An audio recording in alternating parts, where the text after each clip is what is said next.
जय हिंद साथियों, स्वागत है आपका आपके अपने YouTube चैनल अभिनंदन एकेडमी काला पीपल में, जिसमें हम एसएससी जीडी के मॉक टेस्ट कर रहे हैं और 2 सेट कंप्लीट हो चुके हैं। आज रहेगा तीसरा सेट, जिसमें हम 20 क्वेश्चन कंप्लीट करने वाले हैं। सारे क्वेश्चन का लेवल अच्छे रहने वाला है।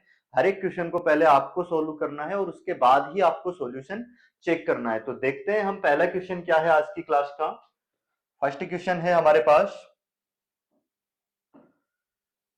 30 के 80%। 30 का कितना परसेंट? 80% और 25 का 4/5 में कितना अंतर है? इनका डिफरेंस हमसे पूछा है, तो निकालते हैं इनका अंतर क्या आएगा। 2 जीरो से ये 2 जीरो कैंसिल हो जाएगी, 8 या 24, और यहाँ पे ये 5 से घटेगा कितनी बार में? 5 बार में। 5 हम 25 और 5 चुक 20। इनका अंतर अगर हम देखें तो कितना आ रहा है? 4। ऑप्शन ए इस सवाल का क्या है? करेक्ट आंसर होगा। अब देखते हैं हम अगला क्वेश्चन।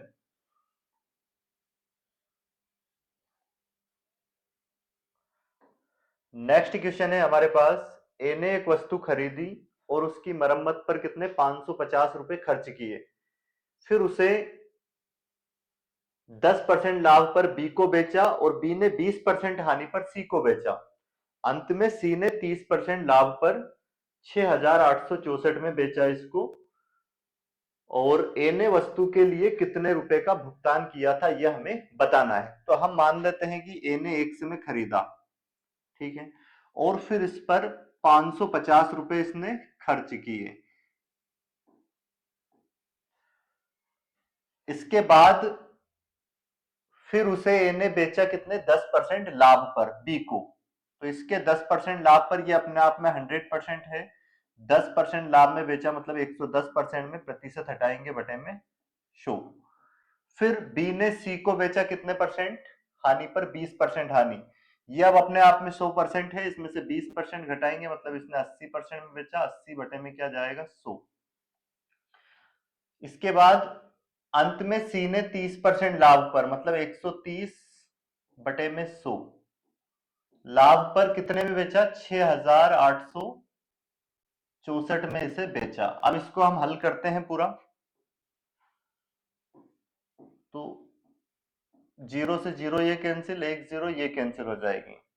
उसके बाद 1 0 हम ये आप काट सकते हैं और ये कट जाएगा कितनी बार में? 2। 4 से काटते हैं, 4 दून 8, और ये 4 से कटेगा 25 बार में। और फिर 2 से ये कट जाएगा कितने बार में? 5 बार में। अब इसको हम 13 से काटते हैं, 13 से ये कटेगा, 13 5 65, 3 बज गए यहाँ पे, 13 दून 26, फिर 10 बज गए, तो 10 कितना हो जाएगा? 104। 13 8 104। इसके बाद फिर ये 11 से कट जाएगा, 11 चुक 44, 8 बज गए, 11 8 88। तो यहाँ पे x प्लस 550 बराबर ये 25 5 125, उसका गुना हो जाएगा 48 में जाके। तो पहले 5 का गुना करते हैं, इसमें कितना हो जाएगा? 5 40 की 0 हासिल, 4 5 चुक 20, 4 24। फिर 25 का गुना कर देते हैं इसमें, तो ये हो जाएगा कितना? 0 25 चुक 100 की 0 हासिल 10। 25 दून 50 और 10 कितना हो जाएंगे? 60। ये आ गया कितना? 60,000। एक्स प्लस 550, ये 550 उधर जाके माइनस हो जाएगा, तो कितना हो जाएगा? 6,000 माइनस 550। अब इसमें से घटा देंगे हम, तो ये बचेगा 5,450, जो कि कौन से ऑप्शन में है? ऑप्शन सी इसका बिल्कुल सही आंसर होगा। अब करते हैं हम इसका अगला क्वेश्चन। नेक्स्ट क्वेश्चन क्या है हमारे पास? 15% की छूट के बाद मेज का विक्रय मूल्य कितना है? मतलब पहले 15% की छूट दी है, उसके बाद विक्रय मूल्य कितना हो गया? 29,750 रुपए है। यदि लागत मूल्य अंकित मूल्य का कितना? 70% है, तो लागत मूल्य क्या होगा? तो हमने इसका अंकित मूल्य मान लिया कितना है? अंकित मूल्य मान लिया x है। फिर इसको 15% की छूट पर बेचा, तो 15% ये अपने आप में 100% है। 15% की छूट दी मतलब 85% में बेचा, प्रतिशत हटाएंगे बटे में 100। अब ये विक्रय मूल्य है ना, 15% का डिस्काउंट देके कितने में बेचा इसको, 29,750 रुपए में इसको बेचा। तो अब यहां से इसका अंकित मूल्य आ जाएगा, इसको हम सोल्व कर सकते हैं। 5 से कट जाएगा कितनी बार में, 17 बार में, और ये 5 से कटेगा कितनी बार में, 20 बार में। 17 से हम इसको काट सकते हैं, 17 से ये कटेगा, 17 एकम 17, कितने बच गए यहाँ पे, 17 अगर इसमें से हम घटाते हैं तो 12, कितना हो गया फिर ये, 127। 17 छक 102, 17 सत 119, 17 सत 119, फिर कितने बच गए यहाँ पे 8, 17 पच 85। अब इसके बाद 20 का गुना उधर जाके होगा, तो ये 0, 2 पंच 10 की 0, फिर हासिल 1, 2 सत 14 और 1, 15 का 5, हासिल 1, 2 एकम 2 और 1 3। तो ये 3500 रुपए क्या आ गया इसका, ये आ गया अंकित मूल्य। अंकित मूल्य का जो क्रय मूल्य, जो लागत मूल्य है, लागत मूल्य मतलब उसका जो लागत है, उसका कॉस्ट प्राइस, वो कितना है, अंकित मूल्य का 70%। तो इस 3500 का हम निकालेंगे कितना परसेंट, इसका हम निकालेंगे 70%।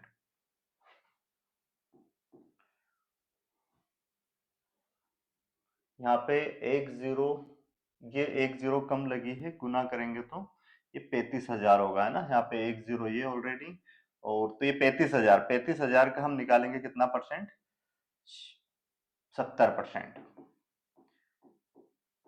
2 जीरो ये कैंसिल हो जाएगी। अब 7 का मल्टीप्लाई करेंगे इसमें, 7 पंज 35 का 5, हासिल कितना 3, और 7 या 21 और 3 कितना हो जाएगा 24। तो 24,500 रुपए इसका करेक्ट आंसर होगा, जो कि ऑप्शन डी हमें दिया गया है। ऑप्शन डी इस सवाल का बिल्कुल सही जवाब होगा। अगला क्वेश्चन देखते हैं क्या है हमारे पास। क्वेश्चन नंबर 4, अर्जुन ने 8,000 रुपए का मोबाइल खरीदा, 3,500 अग्रिम दिए तथा शेष 18 माह बाद 8% साधारण ब्याज सहित चुकाए, कुल भुगतान ज्ञात करे। तो 8,000 रुपए का जो मोबाइल था, इसमें से कितना पहले ही चुका दिया, 3500, तो 3500 रुपए इसमें से हम घटा देंगे, माइनस करेंगे, तो ये बचेगा हमारे पास कितना, 4500। अब इस 4500 रुपए पर 18 माह का 8% की दर से ब्याज निकालना है।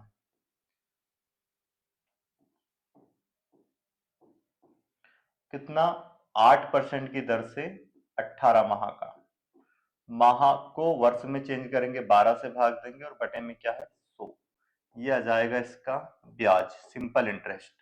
2 जीरो से 2 जीरो हम यहाँ पे काट सकते हैं, 4 दून 8 और ये 4 त्री 12, और ये हो जाएगा 3 छंग 18, 6 दून 12, 12 का गुना इसमें करेंगे, 12 पंज 60 की 0, हासिल 6, और 12 चुक 48 और 6 कितना हो जाएगा यहाँ पे 54। तो 540 रुपए ब्याज हो जाएगा, और कितना धन लौटाएगा टोटल, 8,000 रुपए के मोबाइल पे 3500 पहले दे दिए थे, और फिर 4500 पे इतना ब्याज, और तो टोटल कितना लौटाया जाएगा, 8,540, है ना। ब्याज मोबाइल था कितने का, 8,000 का, ये 3500 पहले दे दिया, 4500 पे और फिर ब्याज और कितना लग गया, 540। तो इस तरह से टोटल कितना धन, 540, इसमें हम प्लस करेंगे तो ये आ जाएगा 8,540, ये इसका करेक्ट आंसर होगा। कितने क्वेश्चन हो गए, 4 क्वेश्चन, ऑप्शन ए इसका सही आंसर हो जाएगा। अगला क्वेश्चन क्या है हमारे पास, एक राशि चक्रवृद्धि ब्याज पर 15 वर्षों में दोगुनी हो जाती है, उसी दर पर वहां कितने वर्षों में 256 गुनी हो जाएगी। तो सेम इसी टाइप का हमने कल वाले सेट में भी एक क्वेश्चन किया था, तो आप इसको सोल्व करिए और फिर आप इसका सॉल्यूशन चेक करना है आपको।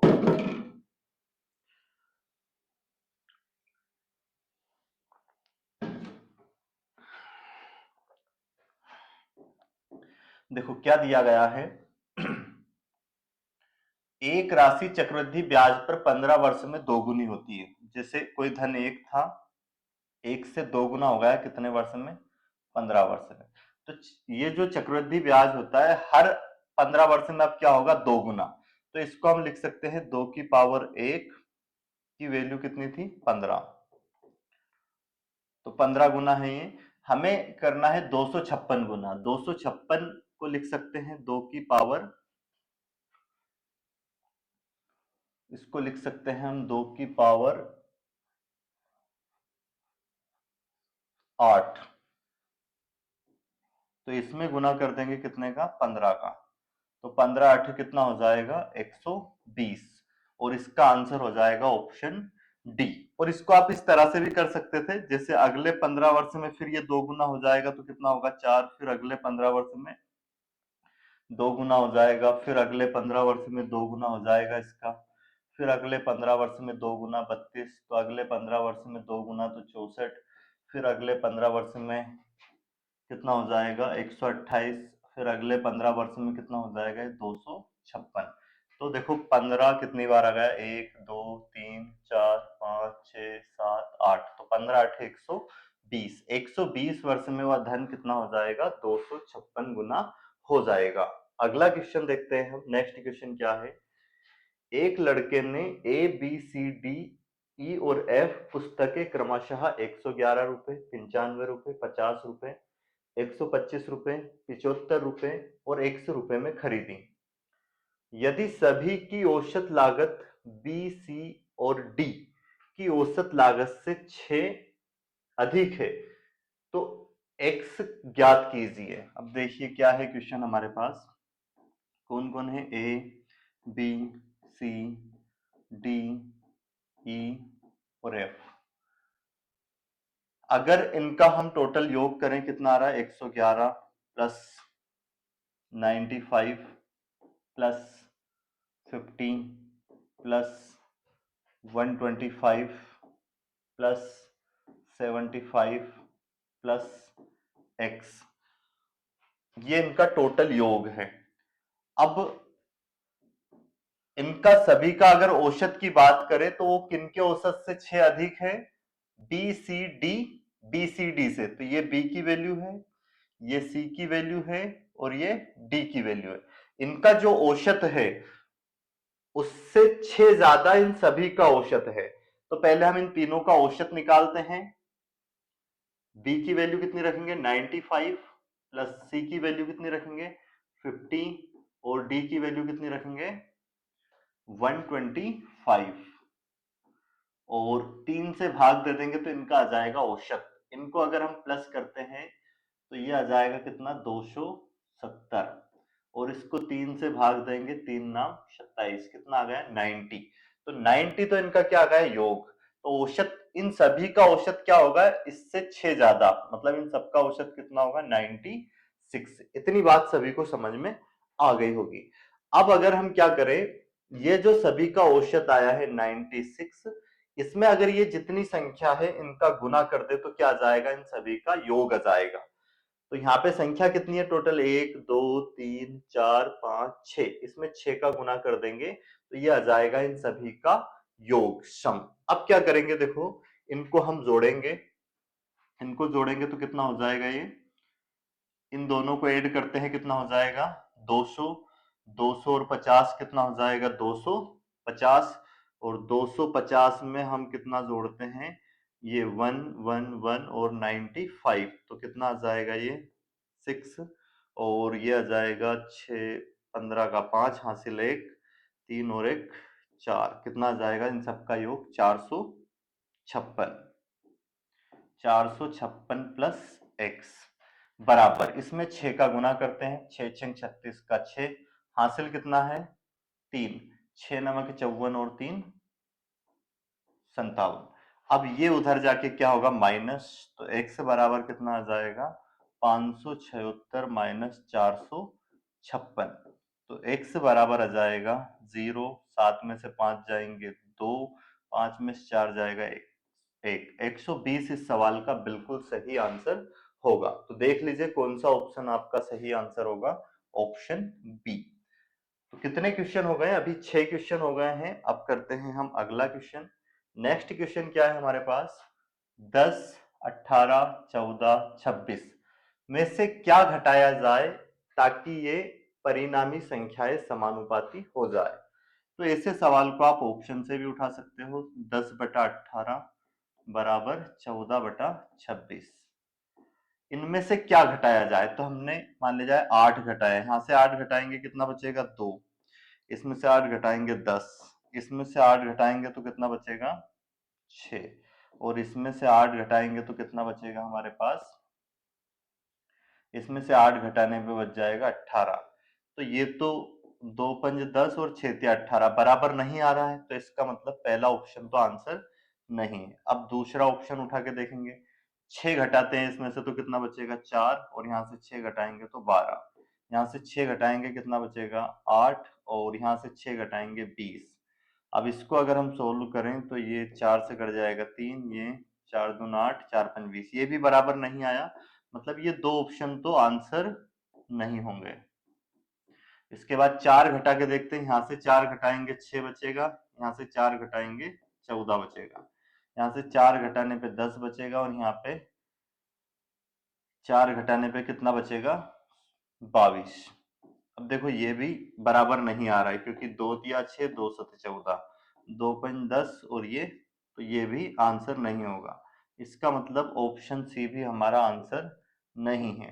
तो इसका मतलब जो डी है ये तो हमारा आंसर हो गई सही। चेक भी कर लेते, 10 में से 2 घटाएंगे कितना बचेगा 8, यहाँ 2 घटाएंगे कितना बचेगा 16, यहाँ 12, और यहाँ पे 24। तो देखो 8 दूनी 16 और 12 दूनी 24, 1/2 1/2 आ गया इसको रखने पे, मतलब क्या हो गया 2 हमारा इस सवाल का बिल्कुल सही जवाब होगा। अब करते हैं हम अगला क्वेश्चन। 7 क्वेश्चन हो चुके हैं। 8वां प्रश्न क्या है, 17,600 रुपए को प्रसाद और मनिकम और राजेश में इस प्रकार बांटा गया है कि प्रसाद और मनिकम का रेशियो कितना दिया 4:3, तथा मनिकम और राजेश का रेशियो कितना दिया 5:3। तो अब यहाँ पे हम प्रशांत, मनिकम और राजेश का अगर रेशियो निकालें तो कितना आएगा ये, इसका मल्टीप्लाई यहाँ पे करेंगे 5 चुक 20, इसका मल्टीप्लाई यहाँ पे करेंगे कितना आएगा 15, और इसका मल्टीप्लाई यहाँ पे करेंगे कितना आएगा ये 9। इन सबका अगर हम योग करें तो कितना आएगा 35 और 9 ये हो जाएंगे 44, और इसकी वैल्यू हमें दी है कितनी 17600। तो ये आ जाएगा 17,600। 17,600 को अगर हम 44 से डिवाइड करें तो ये कटेगा इससे कितनी 4 बार, 400 बार में। हमें किसका बताना है, राजेश का हिस्सा कितना है। तो यहाँ पे गुना कर देंगे कितने का 400 का, तो 9 चुक 3600, 3600 रुपए हमारा करेक्ट आंसर हो जाएगा इसका, जो कि ऑप्शन डी दिया गया है। तो उम्मीद है सभी को क्लास अच्छी लग रही होगी। क्लास अच्छी लग रही है तो लाइक जरूर करें, और वीडियो को अन्य लोगों के पास भी शेयर करें। और हर दिन अब आपको अंत में एक प्रश्न मिलेगा, उसका आपको कमेंट्स बॉक्स में आंसर लिखना है। देखो क्या दिया है प्रश्न, 3.20 रुपए प्रति किलोग्राम वाले पाउडर ए को 2 दशमलव, ये एलिगेशन का सवाल है, 3.20 रुपए प्रति किलोग्राम और 2.90 रुपए प्रति किलोग्राम वाले पाउडर बी के साथ किस अनुपात में मिलाया जाए कि मिश्रण का मूल्य कितना हो जाए 3.08। ऐसे सवाल में क्या करेंगे, हम बड़ी वैल्यू में से छोटी वैल्यू को माइनस करेंगे, इसमें से इसको घटाएंगे कितना आएगा 8, और 10 में से 9 जाएगा कितना बचेगा 1, 1 इधर दे दिया था, 2 में से 2 जाएगा कितना बचेगा 0, और यहाँ पे इसमें से इसको घटाएंगे, 10 में से 8 घटाएंगे 2 बचेगा, और 1 इधर दिया था तो यहाँ कितना बचेगा अब ये 1, और यहाँ पे 3 में से 3 गया 0, पॉइंट से पॉइंट कैंसिल, 6 तिया 18, 6 दून 12, ये आ गया इनका रेशियो 3:2, जो कि ऑप्शन सी करेक्ट आंसर होगा इसका। अगला क्वेश्चन है अब हमारे पास, क्वेश्चन नंबर 10वां। ए एक कार्य को 1260 दिनों में और बी वही कार्य 2520 दिनों में करता है, दोनों मिलकर कार्य कितने दिन में पूरा करेंगे। तो बिल्कुल आसान क्वेश्चन है। ए जो है किसी कार्य को कितने दिन में कर सकता है 1260 दिन में, और बी उसी कार्य को कितने दिन में कर सकता है 2520 दिन में। इनका अगर हम एलसीएम ले तो एलसीएम कितना आएगा 2520, और 1260 से कटेगा 2 बार में, और ये इससे कटेगा 1 बार में। दोनों मिलकर एक दिन में कितना काम करेंगे? ये 2 यूनिट करेगा, ये 1 यूनिट, तो एक दिन में होगा 3 यूनिट कार्य, और ये है टोटल वर्क। अब इस टोटल वर्क को दोनों मिलके कितने दिन में करेंगे? दोनों मिलके अगर एक दिन में 3 काम करते हैं तो 2520 कार्य करने में इन्हें कितना समय लगेगा? 3 से भाग दे देंगे, 3 8 24, 1 बच गया, 3 चौक 12, तो 840 दिन इनको लगने वाले हैं। ऑप्शन डी इसका बिल्कुल सही आंसर हो जाएगा। अब देखते हैं हम अगला क्वेश्चन। नेक्स्ट क्वेश्चन क्या है? पाइप ए टंकी को कितने मिनट में? 52 मिनट में खाली कर सकता है। और पाइप बी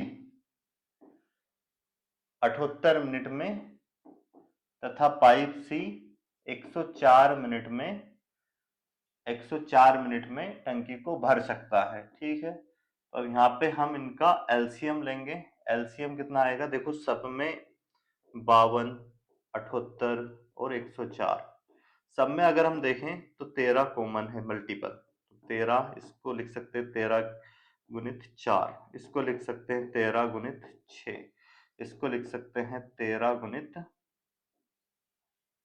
8। तो अगर हम एलसीएम की बात करें इसमें, तो इसका एलसीएम कितना आ जाएगा? 13, देखो दो ज्यादा बार कहाँ पे है? इसमें, तो ये आएगा 8, और इसके बाद में क्या लेना पड़ेगा? यहाँ पे 2 गुणित 3, तो एक 3 लेना पड़ेगा, तो इनका हमें मल्टीप्लाई करना है, ये आ जाएगा इनका एलसीएम। 13 8 कितना होता है? 104। 104 में 3 का गुना कर देंगे, कितना हो जाएगा? 104 गुणित 3, तो 3 चुक 12 का 2 हासिल 1, और ये कितना आ जाएगा? 3 एकम 3, 312। 312 इसका क्या आएगा? एलसीएम आप निकाल सकते हो, और भी कई तरीके हैं एलसीएम निकालने के। 52 से अगर हम इसको भाग दें तो ये कटेगा कितनी बार में? 6 बार में।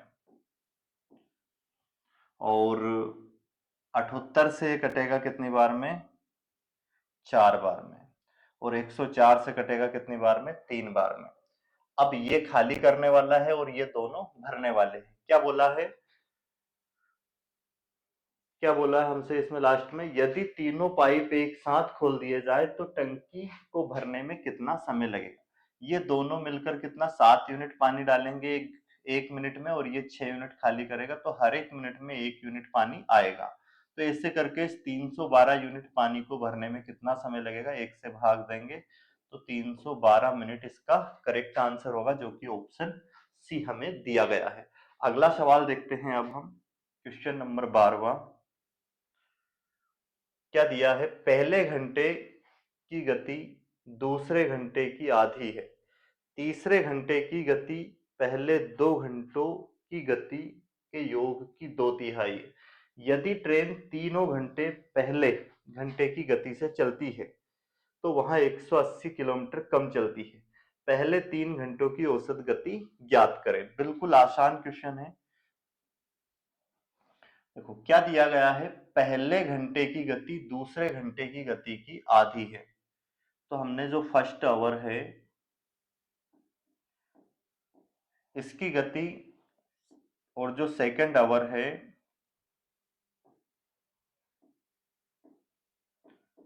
दूसरे घंटे की जो गति है, यहाँ पे ये 2 लिखा है तो 2 घंटे नहीं है, इसका मतलब है सेकंड आवर।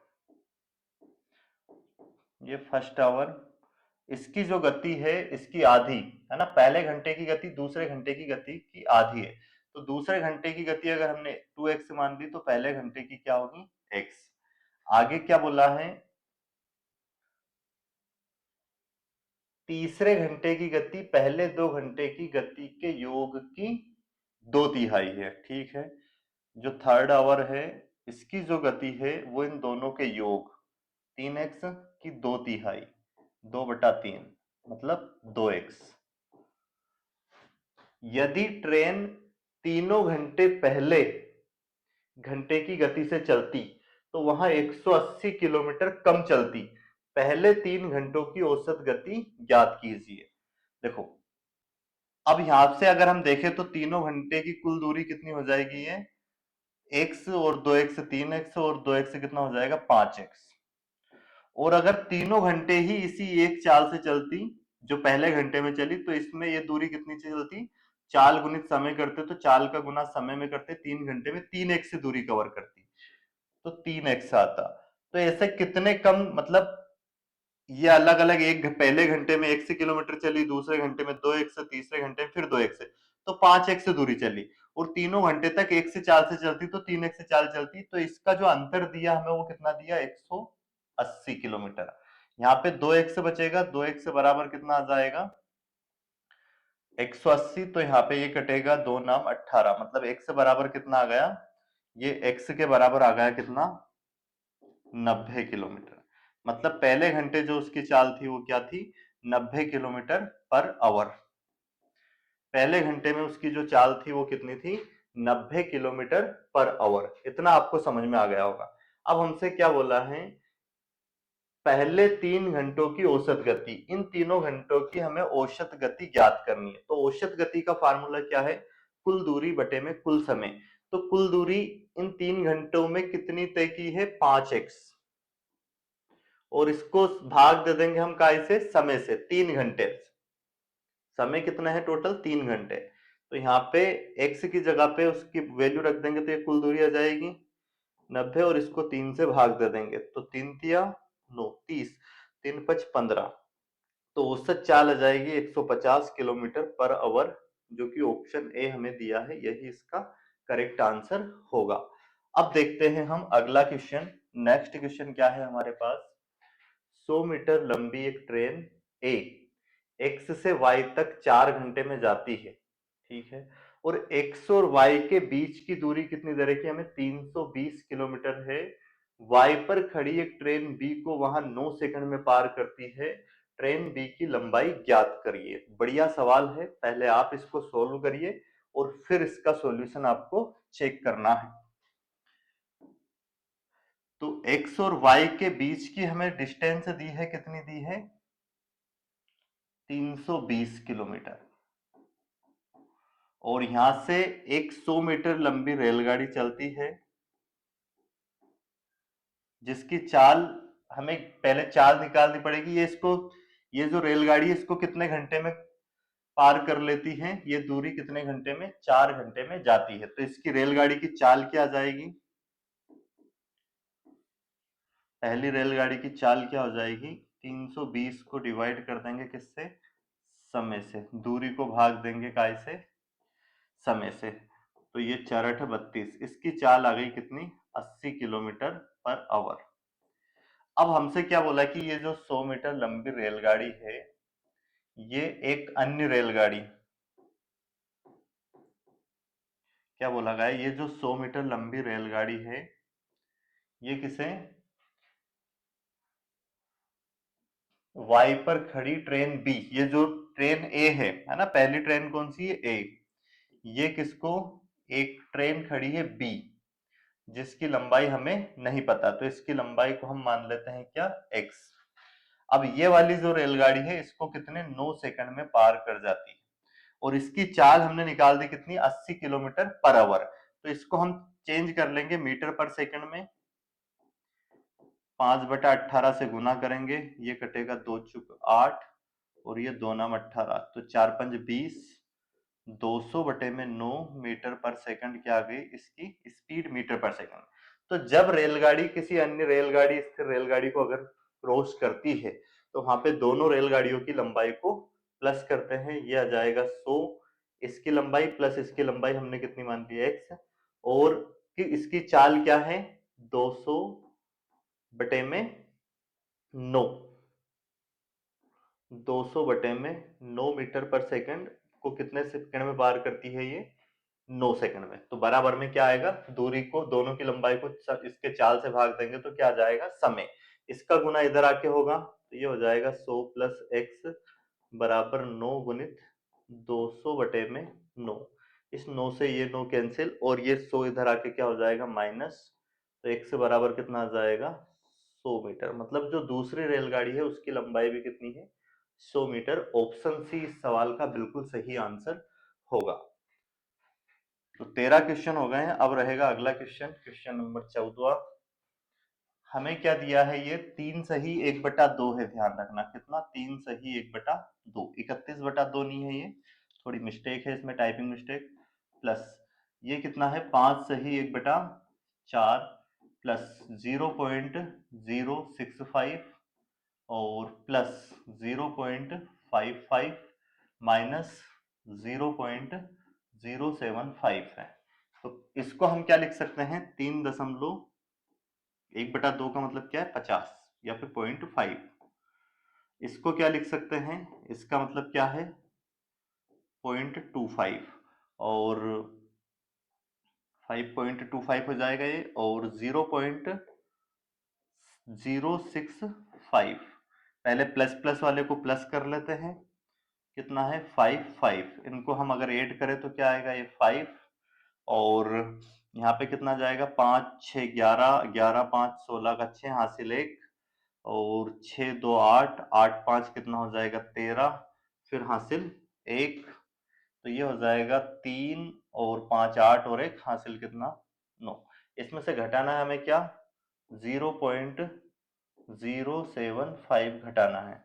तो देखो कितना बचेगा यहाँ पे 0, और 16 में से 7 घटाएंगे कितना बचेगा 9, एक इधर दिया था, यहाँ कितना बचेगा 2, और यहाँ कितना 9, तो 9.290।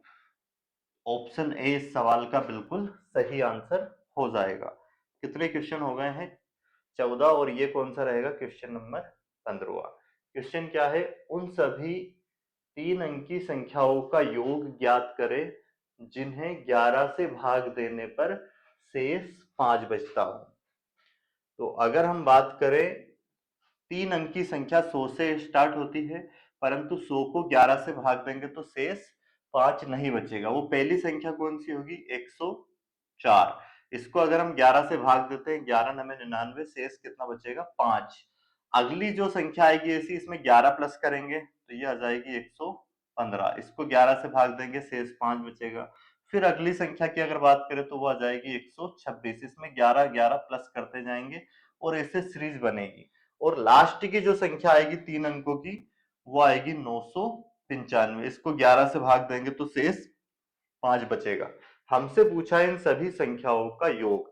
अब अगर आप इसको देखोगे तो ये एक समांतर श्रेणी बन रही है, जिसमें ए का मान तो कितना आ गया 104, और डी का मान कितना आ जाएगा, दूसरे पद में से पहला पद घटाएंगे 11, और अंतिम पद की हम बात करें ए एन तो कितना आ गया 995। अब हमें इसमें एस एन ज्ञात करना है, सभी पदों का योग। इसका फार्मूला होता है n/2 ब्रैकेट में a प्लस ए एन अंतिम पद। तो यहाँ पे हमारे पास n की वैल्यू अगर आ जाए तो हम इससे डायरेक्ट इसका आंसर निकाल पाएंगे। n की वैल्यू कैसे निकालेंगे, अंतिम पद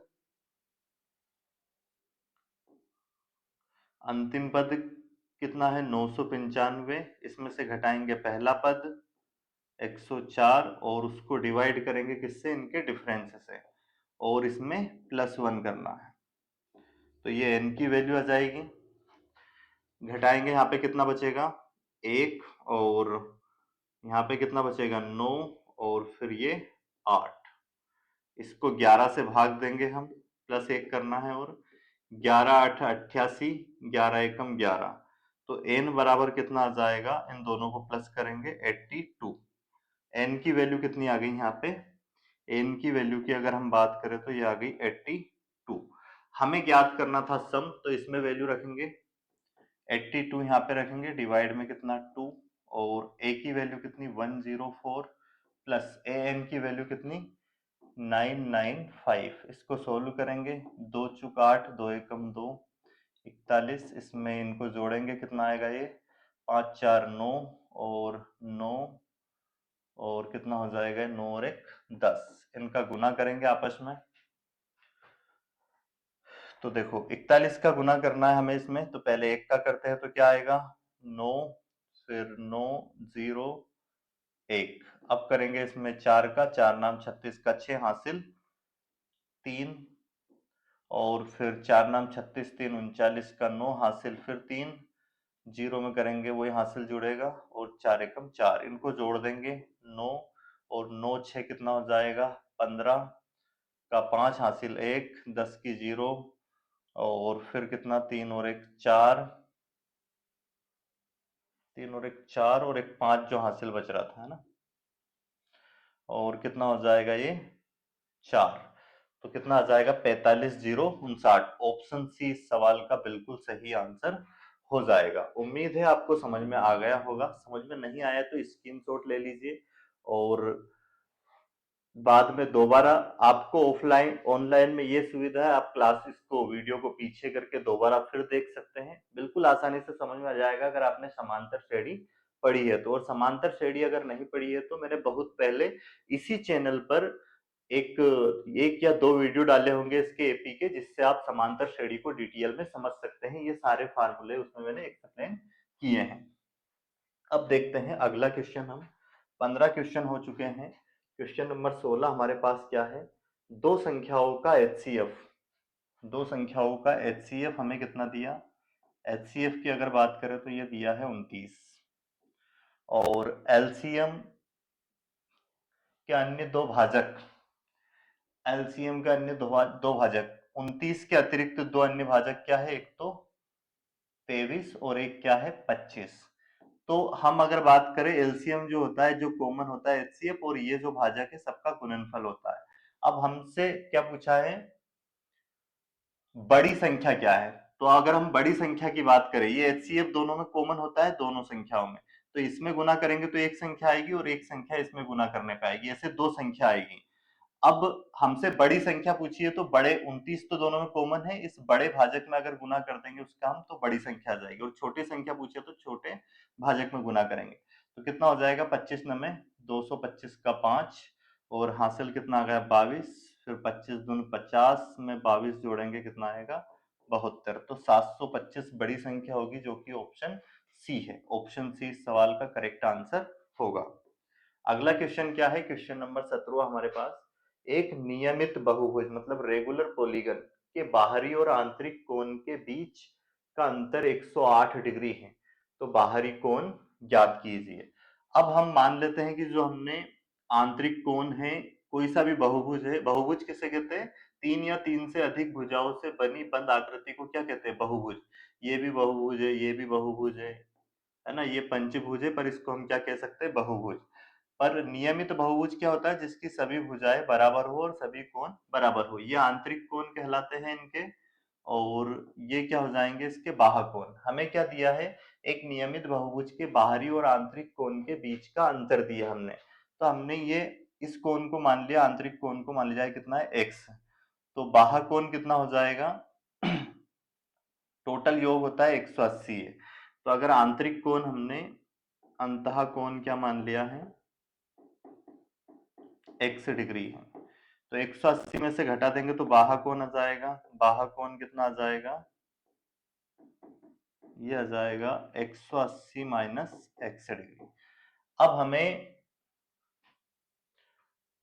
आंतरिक कोण मतलब बाहरी और आंतरिक कोण के बीच का अंतर दिया है कितना 108 डिग्री। तो इसमें से हम घटाते हैं, x में से घटाएंगे क्या, बाह्य कोण 180 माइनस एक्स बराबर कितना दिया है, दोनों का अंतर 108 डिग्री। इसको सोल्व करते हैं तो ये x माइनस का 180, ये माइनस माइनस प्लस का x बराबर 108, ये उधर जाके प्लस होगा, ये 2x हो जाएगा। तो ये प्लस करेंगे उधर जाके तो कितना हो जाएगा, ये हो जाएगा,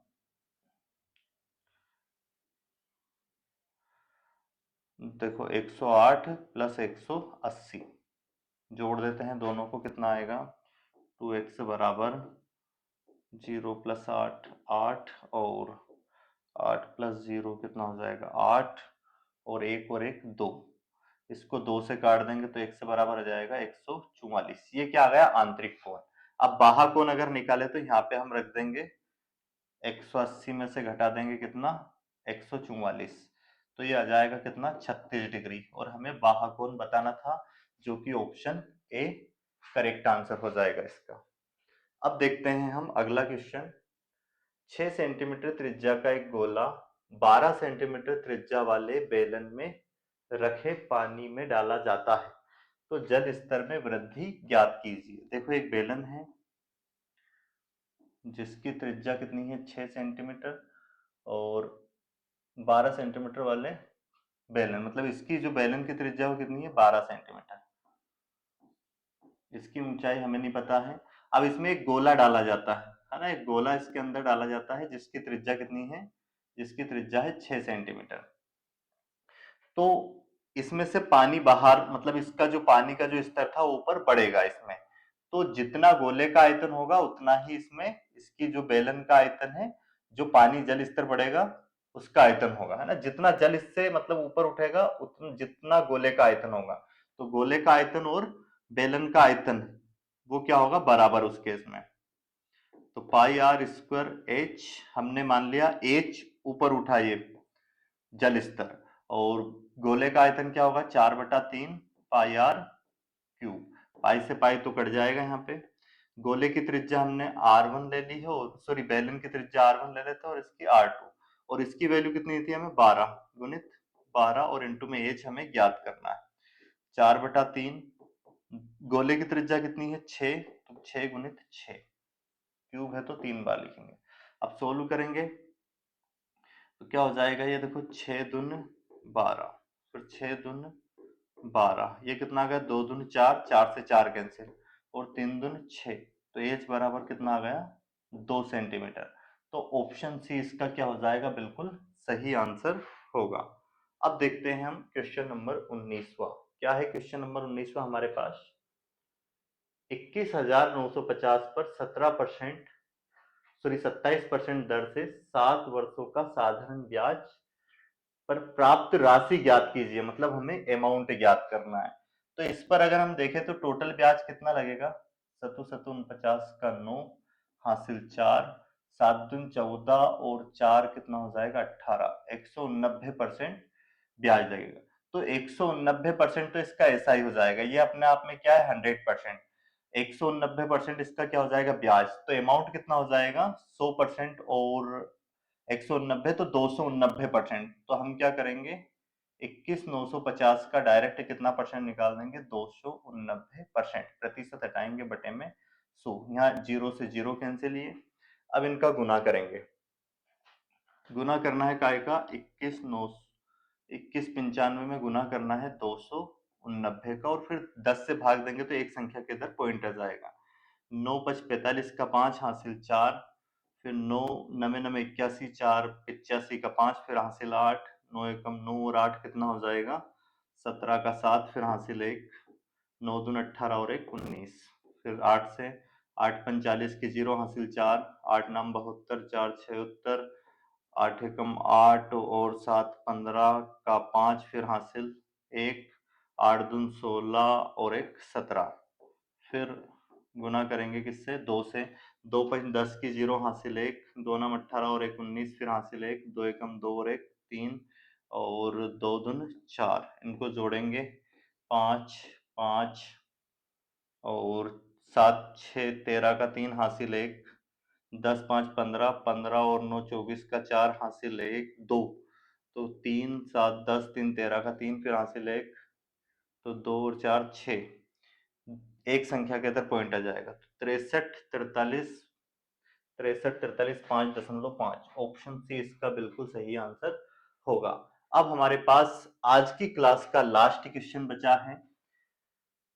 तो क्या है क्वेश्चन, सी किसी कार्य को बी से 2 गुने समय में, ठीक है, सी किसी कार्य को, जो सी है वो बी से 2 गुने समय में, और बी अकेला तथा ए उसी कार्य को सी से 3 गुने समय में, बी अकेला कार्य को 16 दिन में कर सकता है। अब हमें बी का दे दिया, बी कितने दिन में कर सकता है 16 दिन में, और सी नीचे लिखते हैं थोड़े, क्या दिया, बी कितने दिन में कर सकता है 16 दिन में, और जो सी है वो बी से 2 गुने समय में, तो इसको कितने दिन लगेंगे 32।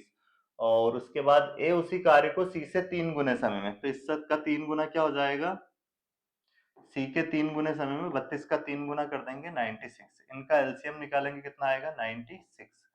एक 16 छंग 96 और ये 32 या 96, तीनों की इफिशियंसी आ गई। आगे क्या बोला, ए बी और सी साथ कार्य करते, ए कार्य समाप्त होने से 6 दिन पहले और बी कार्य समाप्त होने के 3 दिन पहले काम छोड़ देते हैं। ए कितने दिन पहले छोड़ता है 6, तो इस पे 6 दिन और काम करवाएंगे तो ये 6 काम और करेगा। और बी कितने दिन पहले छोड़ता है 3 दिन पहले, तो ये और 18 काम करेगा।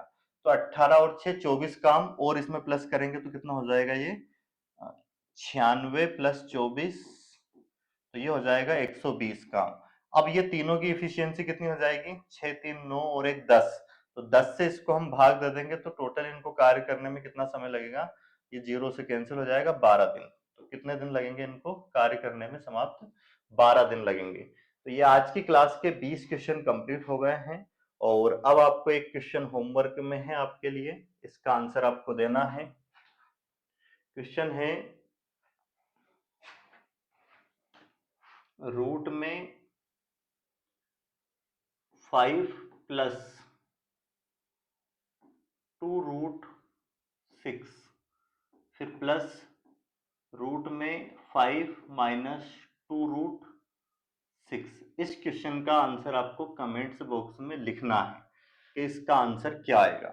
ठीक है, ये आज की क्लास हमारी कंप्लीट हो गई है, तीसरा सेट था और इसी तरह से मैं इस चैनल पर कंप्लीट आपको मैथ्स के 20-20 क्वेश्चन की प्रैक्टिस डेली करवाऊंगा, जिससे ये केवल एसएससी जीडी के लिए नहीं है, 2026 में जितनी भी वैकेंसी आने वाली है, चाहे एमपी पुलिस हो, जेल प्रेरी हो, एसएससी सीजीएल हो, बैंक की कोई सी भी एग्जाम हो, सभी एग्जाम के लिए ये आपको फायदा देने वाला है। इसलिए हर दिन इस क्लास को अटेंड करिए, क्योंकि आपको डेली अब 20 क्वेश्चन ये मिलने वाले हैं और 20 क्वेश्चन में आपको अलग अलग कॉन्सेप्ट सीखने को मिलेगा। इसलिए और चैनल को सब्सक्राइब भी जरूर कर लेना ताकि हर एक क्लास का नोटिफिकेशन भी आपके पास आ जाए। वीडियो को अंत तक देखने के लिए बहुत बहुत धन्यवाद।